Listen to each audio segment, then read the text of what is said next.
नमस्कार. अडीचच्या बातमीपत्रामध्ये मी ज्योती आंबेकर आपलं स्वागत करते. सुरुवातीला एक नजर ठळक बातम्यांवर. जागतिक महिला दिनाच्या निमित्तानं संसदेत महिला आरक्षण विधेयक मंजूर करण्याची महिला खासदारांची मागणी. कर्मचारी भविष्य निर्वाह निधीमधून काढल्या जाणाऱ्या रकमेवर कर लावण्याचा प्रस्ताव सरकारनं घेतला मागे. महाराष्ट्र आणि तेलंगण यांच्यात सिंचनासंदर्भात 5 महत्त्वाचे सामंजस्य करार. उत्तेजक द्रव्य चाचणीमध्ये अपात्र ठरल्यानं टेनिसपटू मारिया शारापोव्हावर आंतरराष्ट्रीय टेनिस महासंघाची तात्पुरती बंदी. आणि T20 विश्वचषक स्पर्धेतल्या पात्रता फेरीच्या लढती आजपासून सुरू. नागपुरात पहिले 2 सामने. आता सविस्तर वृत्त. जागतिक महिला दिन आज जगभरामध्ये साजरा करण्यात येत आहे. विविध क्षेत्रातल्या महिलांची कामगिरी अधोरेखित करण्यासाठी आणि स्त्री पुरुष समानतेबाबत जनजागृती करण्यासाठी हा दिवस साजरा करण्यात येतो. राष्ट्रपती प्रणव मुखर्जी आणि पंतप्रधान नरेंद्र मोदी यांनीही जागतिक महिला दिनाच्या शुभेच्छा दिल्या आहेत. उपराष्ट्रपती हमीद अन्सारी यांनी महिला सबलीकरणासाठी सामूहिक प्रयत्नांची आवश्यकता राज्यसभेत व्यक्त केली. महिला आरक्षण विधेयक लोकसभेनं लवकरात लवकर मंजूर करावं अशी मागणी राज्यसभेत सर्व पक्षांच्या सदस्यांनी केली. हे विधेयक स्वीकारून सरकारनं महिला सबलीकरणाप्रती आपली प्रतिबद्धता दर्शवावी असं आवाहन राज्यसभेतल्या अनेक महिला खासदारांनी केलं. तर हे विधेयक लवकरच मंजूर होईल अशी आशा अल्पसंख्याक मंत्री नजमा हेपतुल्ला यांनी व्यक्त केली. लोकसभेतही महिला खासदारांनी महिला दिनानिमित्त विचार मांडले. महिला आरक्षण विधेयक लवकरात लवकर मंजूर व्हावं अशी मागणी काँग्रेस अध्यक्ष सोनिया गांधी यांच्यासह विविध पक्षातल्या महिला खासदारांनी यावेळी केली. दरम्यान आंतरराष्ट्रीय महिला दिनानिमित्त राष्ट्रपती प्रणव मुखर्जी यांच्या हस्ते आज राष्ट्रपती भवनात नारी शक्ती पुरस्कारांचं वितरण करण्यात येणार आहे.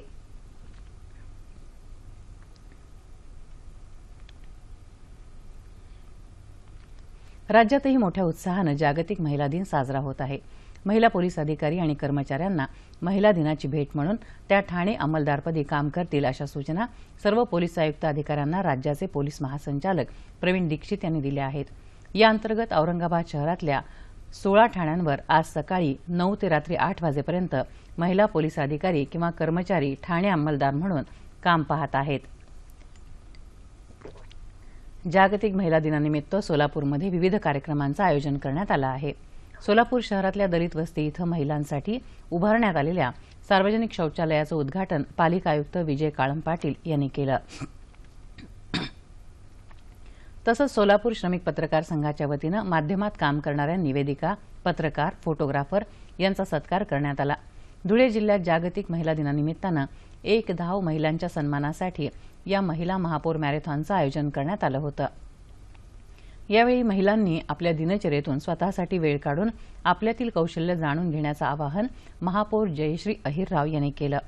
बीड जिल्ह्यातील माजलगाव इथल्या महिलांनी एकत्र येऊन महिलांसाठी स्त्री भ्रूण हत्या, हुंडाबंदी आणि महिलांच्या आरोग्याच्या संदर्भात जनजागृती करण्यासाठी पथनाट्य सुरू केलं.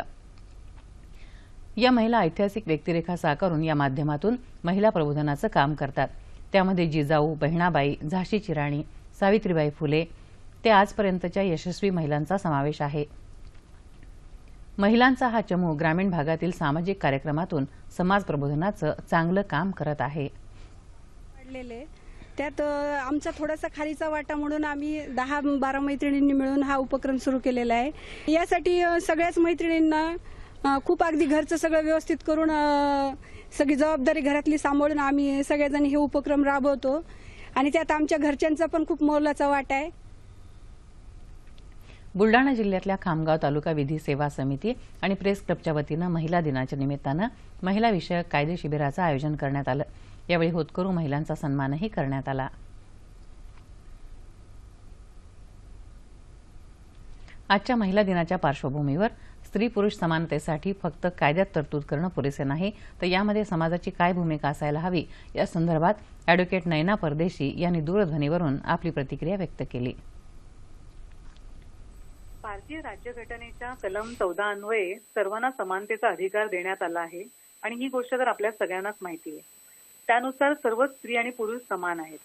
परंतु आपल्या घटनाकर्त्यांनाही याची पूर्ण कल्पना होती की अशा पद्धतीची स्त्री पुरुष समानता ही काहीशी कवी कल्पना आहे.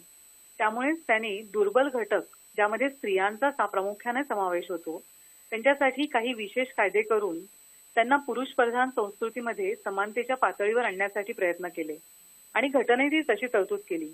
आणि ह्याच तरतुदीनुसार स्त्रियांसाठी हुंडाविरोधी कायदा, स्त्री भ्रूण हत्या बंदी कायदा, कौटुंबिक हिंसाचार कायदा, कामाच्या ठिकाणी होणाऱ्या लैंगिक शोषणाविरोधात कायदा असे अनेक प्रगतिशील कायदे आणले. पण केवळ कायदे करून समाज बदलत नाही. त्यासाठी खरं तर समाजाची मानसिकता बदलण्याची गरज आहे. आणि आपल्यासारख्या पुरुष प्रधान संस्कृतीमध्ये स्त्रियांना मिळणारी दुय्यम वागणूक ही खरं तर त्या मानसिकतेमधूनच आलेली आहे. म्हणूनच स्त्रियांसाठी केलेल्या किंवा केल्या जाणाऱ्या प्रत्येक कायद्याच्या विरोधामध्ये सुरुवातीपासूनच स्त्रिया त्याचा गैरवापर करत असल्याची किंवा करतील अशी ओरड होत राहते. प्रत्यक्षामध्ये जर आपण आकडेवारीनुसार ह्या तथाकथित गैरवापराबद्दल चौकशी केली किंवा पाहायला गेलो तर इतर कायद्यांपेक्षा ह्या असा कोणताही गैरवापर जास्त प्रमाणात झालेला आपल्याला दिसत नाही.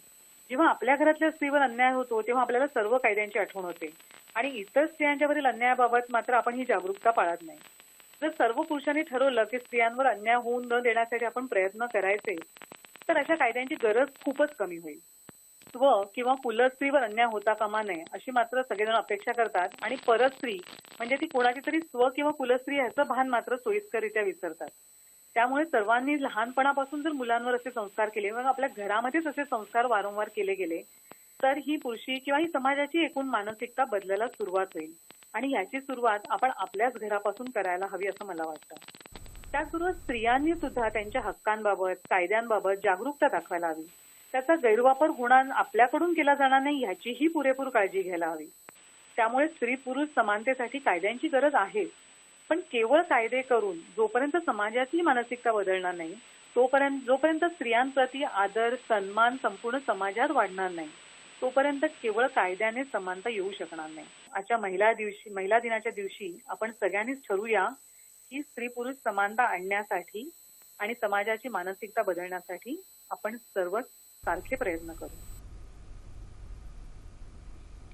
नुकत्याच सादर झालेल्या केंद्रीय अर्थसंकल्पामध्ये सुचवण्यात आलेल्या कर्मचारी भविष्य निर्वाह निधीवर कर लावण्याचा प्रस्ताव सरकारनं मागे घेतला आहे. केंद्रीय वित्तमंत्री अरुण जेटली यांनी आज लोकसभेत यासंदर्भात केलेल्या निवेदनामध्ये ही माहिती दिली. अर्थसंकल्पात हा कर प्रस्तावित केल्यानंतर विविध राजकीय पक्ष आणि कामगार संघटनांनी या निर्णयावर टीका करताना हा प्रस्ताव मागे घेण्याची मागणी केली. यानंतर अरुण जेटली यांनी देखील याबाबत फेरविचाराचे संकेत दिले होते.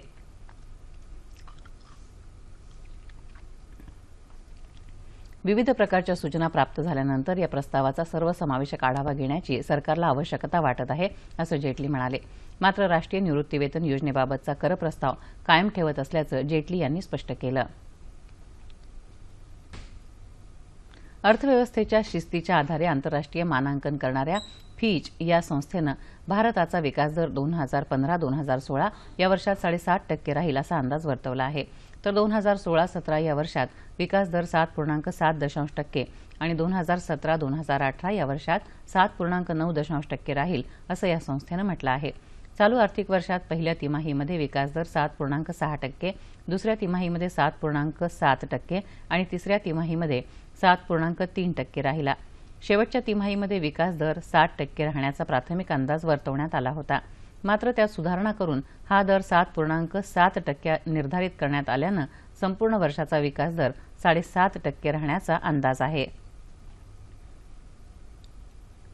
येमेनमधल्या येडन इथं सामाजिक कार्य करणाऱ्या केरळमधल्या नन सिस्टर सॅली यांची येमेनमधून सुटका करण्यात आली आहे. परराष्ट्र व्यवहार मंत्री सुषमा स्वराज यांनी ट्विटरवरून ही माहिती दिली. येमेनमध्ये वृद्धाश्रमावर हल्ला झाल्यानंतर सिस्टर सॅली बेपत्ता झाल्या होत्या. या हल्ल्यामध्ये 4 नन मरण पावल्या होत्या. बेपत्ता झालेल्या फादर टॉम यांच्या सुटकेसाठीही भारत सर्वतोपरी प्रयत्न सुरू ठेवणार असल्याचं स्वराज यांनी म्हटलं आहे. राज्य विधिमंडळाचं अर्थसंकल्पीय अधिवेशन उद्यापासून मुंबईत सुरू होत आहे. अधिवेशनापूर्वी आज सर्वपक्षीय नेत्यांची बैठक आयोजित करण्यात आली होती. विधान परिषदेचे सभापती रामराजे नाईक निंबाळकर आणि विधानसभा अध्यक्ष हरिभाऊ बागडे यांनी दोन्ही सभागृहाचं कामकाज सुरळीत चालावं यासाठी ही बैठक बोलावली होती. अधिवेशन सुरळीत चालावं यासाठी आम्ही एक पाऊल पुढे राहू, मात्र दुष्काळासारख्या महत्त्वाच्या मुद्द्यांवर सकारात्मक निर्णय झाले पाहिजेत असं विधान परिषदेतले विरोधी पक्षनेते धनंजय मुंडे यांनी बैठकीनंतर पत्रकारांना सांगितलं. उद्यापासून सुरू होणाऱ्या राज्य विधिमंडळाच्या अर्थसंकल्पीय अधिवेशनाच्या पूर्वसंध्येला आज दरवर्षीप्रमाणे चहापानाचंही आयोजन करण्यात आलं आहे. महाराष्ट्र आणि तेलंगण यांच्यात आज मुंबईत 5 सिंचन करारांवर स्वाक्षऱ्या करण्यात आल्या. मुख्यमंत्री देवेंद्र फडणवीस आणि तेलंगणचे मुख्यमंत्री के चंद्रशेखर राव यांच्यात आज सकाळी झालेल्या उच्चस्तरीय बैठकीमध्ये हे करार झाले. दोन्ही राज्यातल्या शेतकऱ्यांना फायदा व्हावा यासाठी गोदावरी आणि पैनगंगा नद्यांवर 5 ठिकाणी बंधारे बांधण्यात येणार आहेत. महाराष्ट्र सरकार राजापेट आणि पेन पहाड हे बंधारे बांधणार असून पैनगंगा नदीवर तेलंगण चनक कोराटा बंधारा बांधणार आहे. तेलंगण प्राणहिता या गोदावरीच्या उपनदीवर थम्मी दिहाती आणि गोदावरी नदीवर करीमनगर जिल्ह्यात मेडीगट्टा हे बंधारे बांधले जाणार आहेत. मेडीगट्टा प्रकल्पाचं पाणी 2 राज्य वाटून घेणार आहे. हे सर्व प्रकल्प पूर्ण झाल्यावर दोन्ही राज्यातलं 18 लाख हेक्टर क्षेत्र सिंचनाखाली येणार आहे. सिंधुदुर्गामध्ये डंपर आंदोलनाचा मुद्दा गाजत असताना आणि काँग्रेसचे नेते नारायण राणे यांनी एकाकी पडले असं वाटत असतानाच काल उशिरा विरोधी पक्षनेते राधाकृष्ण विखे पाटील यांनी सिंधुदुर्गामध्ये धाव घेतली. प्रथम आंदोलनस्थळी भेट देऊन आंदोलनकर्त्यांशी चर्चा केली आणि आंदोलनाला आपला पाठिंबा दर्शवला. लोकप्रतिनिधींचा अनादर होत असेल तर प्रशासनाच्या विरोधात आपण कारवाईची मागणी करणार आहोत. जिल्हाधिकाऱ्यांनी जिल्हा शल्य चिकित्सकाशी केलेली गैरवर्तणूक ही बाब गंभीर आहे. नितेश राणे यांच्या भूमिकेला काँग्रेसचा पाठिंबा असल्याचंही त्यांनी यावेळी सांगितलं. आंदोलकांवर गंभीर गुन्हा नसल्यानं केस मागे घेण्याची मागणी त्यांनी केली. तसंच जिल्हाधिकाऱ्यांच्या आणि पोलीस अधीक्षकांच्या चर्चेत आपण समाधानी नसल्याचंही ते म्हणाले. काँग्रेस पक्षाच्या वतीने हीच भूमिका राहणार आहे की जिथे प्रशासनाच्या वतीने जर अशा पद्धतीने जर मनमानी पद्धतीने जर कारभार होत असेल, लोकप्रतिनिधीचा अनादर होत असेल तर याच्या विरुद्ध आता विधानसभाचा आमचा हे सगळ्यात मोठा आमचा आयुध आहे. आमच्याकडे आमचा जो अधिकार आहे की लोकप्रतिनिधीचं संरक्षण होत नसेल तर निश्चित प्रशासनाच्या विरुद्ध कारवाईची मागणी करणार आपण. कारण निश्चित चौकशी लाठीचार्ज का झाला यापेक्षा म्हणजे जिल्हा शल्यचिकित्सकाला दम देऊन मी का जर ऍडमिट केलेलं आहे, जर कलेक्टरची जर भूमिका असेल तर अतिशय गंभीर आहे.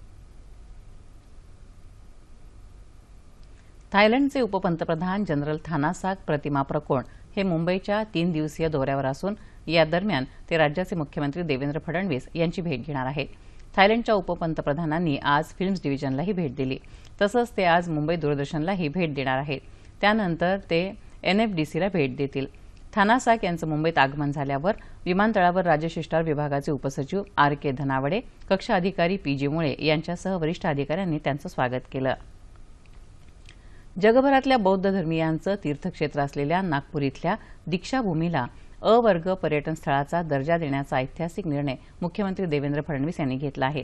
याबाबतच्या प्रस्तावाला त्यांनी मान्यता दिली आहे.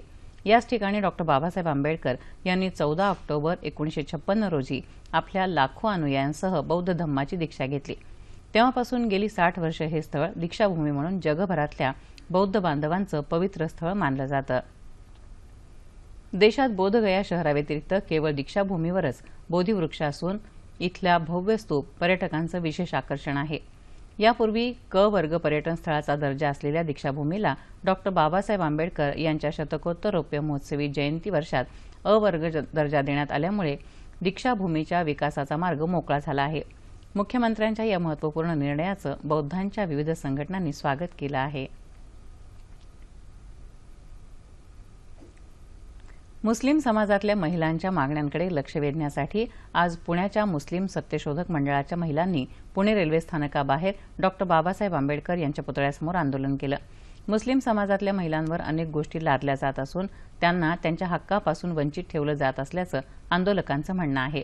तोंडी तलाक, बहुपत्नीत्व या कालबाह्य प्रथा रद्द कराव्यात, जिल्हा पातळीवर कौटुंबिक न्यायालयांची स्थापना करावी, सच्चर समिती तसंच मेहमूद उर रेहमान समितीच्या शिफारशी अंमलात आणाव्यात या मागण्यांसाठी हे आंदोलन करण्यात आलं.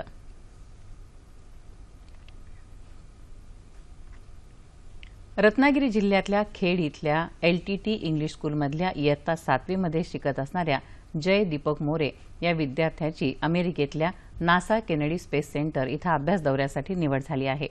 मुंबईतल्या इंडियन टॅलेंट सर्च अंतर्गत झालेल्या द्विस्तरीय परीक्षेमध्ये उत्तम कामगिरी करत जय मोरे राज्यात पहिल्या श्रेणीतून उत्तीर्ण झाला असून देशभरातून 5 मुलांना नासा अभ्यास दौऱ्यावर जाण्याची संधी मिळाली आहे.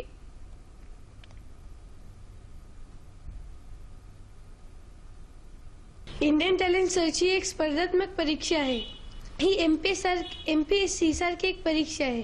मुलांना या परीक्षेत भाग घ्यावासा वाटतं. मी देखील या परीक्षेत भाग घेतलेला आणि मला यश मिळालं आहे. आता या परीक्षेमुळे मला नासाला भेट देण्याची एक संधी मिळाली आहे. या परीक्षेचा हा उद्देश आहे. नासा अभ्यास दौऱ्यासाठी राज्यातील जय मोरे यांची निवड झाल्यामुळे त्यांचं सर्व स्तरातून कौतुक होत असून ही जयसाठी सुखद संधी असल्याचं दीपक मोरे यांनी म्हटलं आहे. त्याची नासासाठी निवड होणं एक सुखद क्षण आहे आणि त्याला आहे त्याला त्यात आणखी चांगलं यश मिळावं आणि त्याची पुढे आणखी चांगली भरभराट व्हावी. लातूर शहरात पाण्याचा पुनर्वापर केला जात नाही हे आश्चर्यकारक असल्याचं सांगत नवीन विंधन विहिरी घेण्यापेक्षा बंद पडलेल्या विंधन विहिरींचं पुनर्भरण अत्याधुनिक पद्धतीनं करण्याची गरज आहे असं मत ग्रीन एनर्जी फाउंडेशनच्या प्रमुख बॅरिस्टर शर्मिष्ठा ओस्तवाल यांनी व्यक्त केलं. लातूरच्या पाणी टंचाईवर कायमस्वरूपी मात करण्यासाठी पर्यायी उपाययोजनांवर चर्चा करण्यासाठी आयोजित करण्यात आलेल्या बैठकीत त्या बोलत होत्या. महानगरपालिकेनं पाण्याचं स्वतःचं अंदाजपत्रक तयार केलं पाहिजे. पाण्याचं व्यवस्थापन वितरण करण्यासाठी नळाला मीटर लावणं यासाठी स्वतंत्र प्रयत्न केले पाहिजेत असंही ओस्तवाल म्हणाल्या. तांत्रिक सल्लागार जितेंद्र ओस्तवाल यांनी पाणी पुनर्भरणाच्या पद्धतीची सचित्र माहिती दिली. केंद्र सरकारच्या नमामि गंगे प्रकल्पात काम करणाऱ्या ग्रीन एनर्जी फाउंडेशनच्या पदाधिकाऱ्यांनी या बैठकीत मार्गदर्शन केलं. घुसखोरी, दहशतवादी हल्ले, युद्धजन्य परिस्थिती अशा गोष्टी जगातल्या अनेक देशांमध्ये नित्य नेमानाच्या झाल्या आहेत. अशा प्रकारांमुळे जगात कुठेही अशांतता निर्माण झाली की त्या ठिकाणी शांतता प्रस्थापित करण्यासाठी शांती सेना पाठवल्या जातात. संयुक्त राष्ट्र संघातर्फे या शांती मोहिमा राबवल्या जातात. या सेनांची कारवाई नेमकी कशा पद्धतीनं पार पाडली जाते याचा थरार पुणेकरांना अनुभवायला मिळाला. भारतीय लष्कराच्या इतिहासामध्ये जगातल्या 18 देशांमधले शांती सैनिक सध्या पुण्यात आले असून त्यांच्या एकत्रित सराव आणि प्रशिक्षण लष्कराच्या मैदानावर सुरू आहे. या निमित्तानं प्रत्येक देशाच्या शांती सैनिकांच्या अनुभवांचं आदानप्रदान होत असून अनेक नव्या गोष्टी शिकायला मिळत आहेत. प्रत्यक्ष युद्धभूमीवर किंवा दहशतवादी हल्ल्याच्या ठिकाणी या शांती सेना कशा पद्धतीनं काम करतात त्याची थरारक प्रात्यक्षिकं या 18 देशांमधल्या सैनिकांनी सादर केली.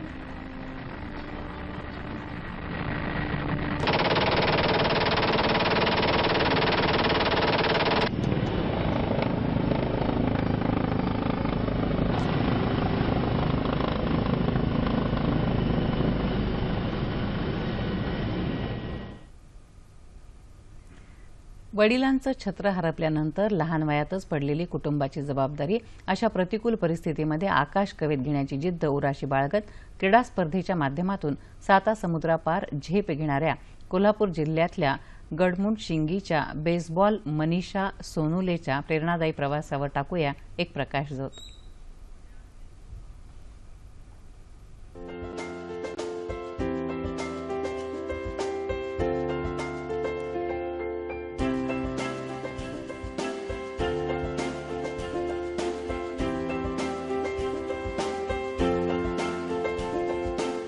मध्यमवर्गीय कुटुंबात जन्मलेल्या आणि क्रीडा क्षेत्राची कोणतीही पार्श्वभूमी नसलेल्या मनीषाला शालेय जीवनापासूनच सॉफ्टबॉल आणि बेसबॉलची आवड निर्माण झाली ती क्रीडा प्रशिक्षक कुलदीप चौगले यांच्यामुळे. चौगले सरांनी मनीषाचं खेळातलं नैपुण्य ओळखून तिला बेसबॉलचं प्रशिक्षण द्यायला सुरुवात केली आणि आपल्या गुरूंचा विश्वास सार्थ ठरवत मनीषानं तालुका, जिल्हा, राज्य आणि राष्ट्रीय स्तरावर चमकदार इतिहास रचला. खूप मोठं व्हायचं आहे गेममधून, सगळ्यांना पण न्यायचं आहे, ग्राउंडवरच्या लहान ज्युनियर मुलींना शिकवायचं आहे, सगळ्यांचे स्वप्न पूर्ण करायचे.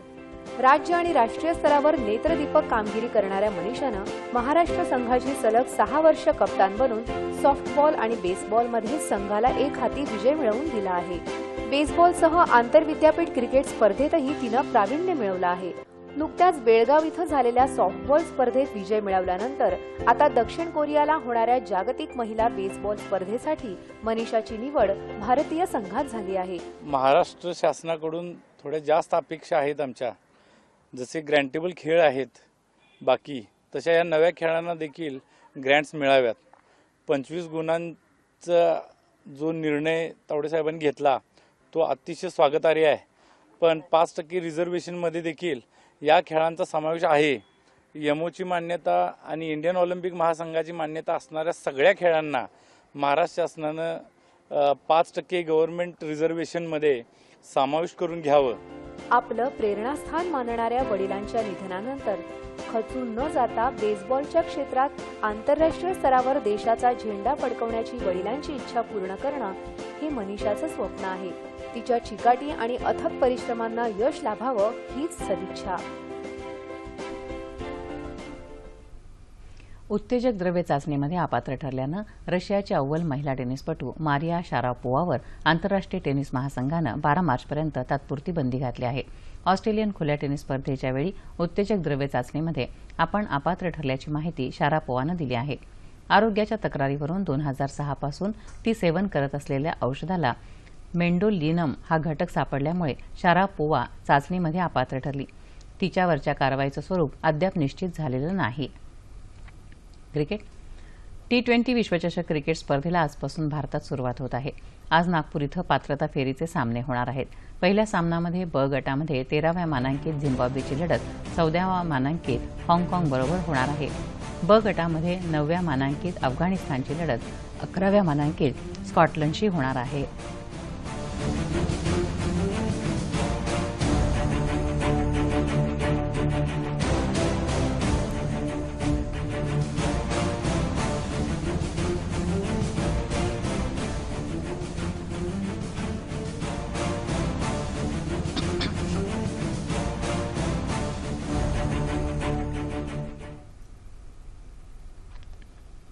हवामान. येत्या 24 तासात संपूर्ण राज्यातील हवामान कोरडं राहील असा अंदाज हवामान विभागानं वर्तवला आहे. ठळक बातम्या पुन्हा एकदा. जागतिक महिला दिनाच्या निमित्तानं संसदेमध्ये महिला आरक्षण विधेयक मंजूर करण्याची महिला खासदारांची मागणी. कर्मचारी भविष्य निर्वाह निधीमधून काढल्या जाणाऱ्या रकमेवर कर लावण्याचा प्रस्ताव सरकारनं घेतला मागे. महाराष्ट्र आणि तेलंगण यांच्यात सिंचनासंदर्भात 5 महत्वाचे सामंजस्य करार. उत्तेजक द्रव्य चाचणीमध्ये अपात्र ठरल्यानं टेनिसपटू मारिया शारापोव्हावर आंतरराष्ट्रीय टेनिस महासंघाची तात्पुरती बंदी. आणि T20 विश्वचषक स्पर्धेतल्या पात्रता फेरीच्या लढती आजपासून सुरू. नागपुरात पहिले 2 सामने. याबरोबरच हे बातमीपत्र संपलं. पुन्हा भेटूया संध्याकाळी 5 वाजता सह्याद्री वाहिनीवर.